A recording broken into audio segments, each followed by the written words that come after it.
Olá, cumprimento você que está assistindo este vídeo. Eu me chamo Suiane, sou doutoranda em Linguística pela Universidade Federal de São Carlos, a UFSCar, e nesta videoresenha eu falarei sobre a experiência de Lauro Luiz Pereira Silva, intitulada Experiências de Autoria em um Curso à Distância. Lauro Luiz defendeu sua tese no programa de pós-graduação em estudos linguísticos do Instituto de Letras e Linguística da Universidade Federal de Uberlândia, a UFO, sob orientação da professora doutora Dilma Mello. O autor buscou compreender sua própria experiência como professor tutor no contexto de curso à distância, considerando os pressupostos teórico-metodológicos da pesquisa narrativa segundo Clandini e Connelly. Para tanto, seu contexto de pesquisa foi um curso de licenciatura plena em letras língua inglesa, semipresencial, em que ele mesmo foi professor tutor. A motivação para esse estudo foi uma experiência anterior num curso EAD. Naquela época, por não conhecer nem se interessar em aprender como funcionava o ensino à distância, Lauro foi desligado do curso em que era tutor. Isso despertou nele o interesse por conhecer os pressupostos teóricos que embasam o ensino não presencial. Os textos de campo utilizados para essa pesquisa foram notas de campo, relatos, registros dos fóruns de discussão, registros das webconferências e das interações por Skype. Lauro Luiz traz um arcabouço teórico extenso, que me permitiu conhecer e relembrar diversas teorias que envolvem o ensino e a aprendizagem de língua, mas também o ensino em contexto virtual, como as concepções de ensino e aprendizagem no ensino de línguas, destacando o papel que o professor exerce em cada uma, as concepções de mediação, as concepções de avaliação, as concepções de avaliação na educação à distância e as possibilidades de atuação do professor tutor em contexto à distância.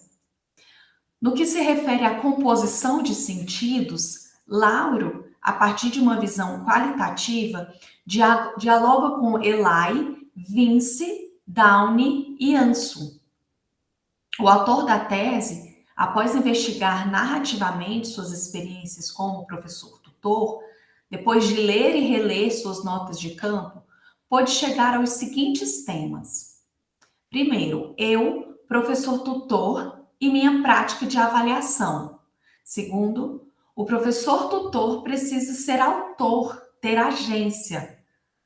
Depois, eu, o professor tutor que visitava o curso e meus alunos visitantes. Em seguida, afinal, o que eu esperava dos alunos no curso EAD? E por fim, só vale a interação por escrito, mas e as multimodalidades?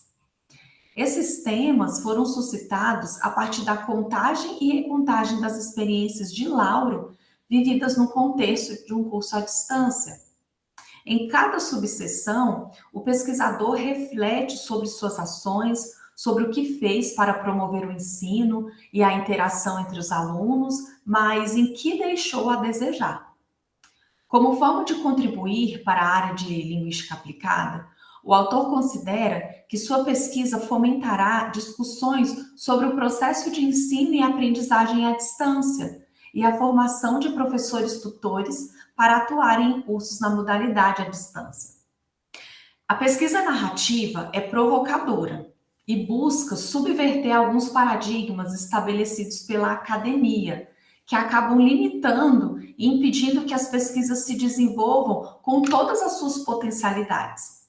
A tese aqui resenhada propõe, desde o seu sumário, uma postura mais ampliada e criativa do que seja um trabalho acadêmico. Seus títulos carregam originalidade e inovação. A introdução, por exemplo, recebe o título Logando, Minhas Inquietações Iniciais, uma referência ao mundo virtual, tema do trabalho em questão. O capítulo 1 é intitulado de Navegando no Caminho Teórico-Metodológico da Pesquisa Narrativa. Já o capítulo 2 recebe o título Entendendo a Língua, Linguagem, o ensino e a aprendizagem, a mediação, a avaliação e o papel do professor tutor. Por fim, o capítulo 3 se chama Narrando e Compondo Sentidos sobre as experiências de tutoria em um curso semipresencial de letras em inglês. O autor ainda traz um capítulo de considerações finais e também as referências. Outra perspectiva do trabalho, dessa vez utilizando pressupostos da pesquisa qualitativa, são os diferentes tipos possíveis de escrita de um trabalho acadêmico, como narrativas, anedotas, metáforas, vinhetas, histórias em camadas, pastiches, etc. Em sua pesquisa, Lauro optou por usar os pastiches, que podem ser considerados como peças dramáticas, literárias ou musicais, feitas a partir da seleção de trecho de vários trabalhos. Definição essa dada pelo dicionário The American Heritage Dictionary. Segundo as autoras Eli, Vince, Downing e Anso, a escrita de um trabalho acadêmico tem uma combinação de textos, que elas chamam de amálgama, com vários pedaços de informações a partir da utilização de outros textos. Assim, as seleções dos pedaços de textos devem comunicar uma mensagem particular. E, além do mais, o sentido do pastiche deve ser construído pelo leitor, ao invés de ser construído para o leitor. A forma do pastiche, como os pedaços de textos, imprime um sentido singular, porque cada pedaço dos textos se relaciona com outros textos e, abre aspas, cada texto é uma absorção e transformação de outro em uma nova articulação de sentidos, fecha aspas, isso é o que dizem as autoras. Bom, eu vou mostrar um exemplo de pastiche retirado do trabalho de Lauro. Bem, como vocês vão poder ver, nesse pastiche, podemos observar os trechos trazidos por Lauro no momento em que ele vai refletindo sobre sua ação na atividade do fórum.